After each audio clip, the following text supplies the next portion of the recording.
જામનગરમાં રણજીત સાગર રોડ પર આવેલ જશોદાનંદ સોસાયટીમાં લૂંટારુઓ અને તસ્કરોએ હાહાકાર મચાવ્યો હોવાની ઘટનાથી ચકચાર મચી ગઈ છે. એક વૃદ્ધા પર હુમલો કરી લૂંટ કરવામાં આવી હોવાનો તથા સંખ્યાબંધ મકાનના તાળા તૂટ્યા હોવાનો દાવો સ્થાનિકોએ કર્યો છે. પોલીસ ઘટના સ્થળે દોડી ગઈ છે અને તપાસના ચક્રો ગતિમાન કર્યા છે. દિવાળી પર્વ પહેલા આ પ્રકારની ઘટના પોલીસ માટે પડકારરૂપ કહી શકાય. દિવાળી પર્વ પર ઘર બંધ કરી બહારગામ જતા લોકોના ઘરે ચોરીનું જોખમ હોવાનું તથા તસ્કરો બેફામ હોવાનું ચિત્ર ઉપસી રહ્યું છે, ત્યારે પોલીસ દ્વારા તાત્કાલિક અને કડક કાર્યવાહી અનિવાર્ય થઈ જાય છે.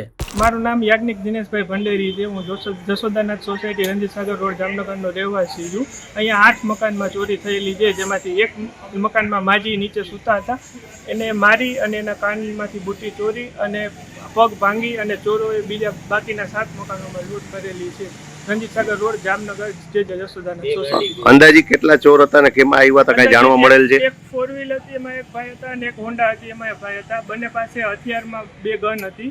માજીને ગન દબાવી મૂંગો કરી અને પછી જ મારવામાં આવ્યો છે. અને ચોરી જે મકાનમાં થઈ છે અંદાજિત એ ભાઈને 20,000 જેટલા રોકડ, બાકીનો કબાટમાં જેટલો સામાન હતો એ બધો સાફ કરવામાં આવ્યો છે. અને 2 બાઇક ગઈ.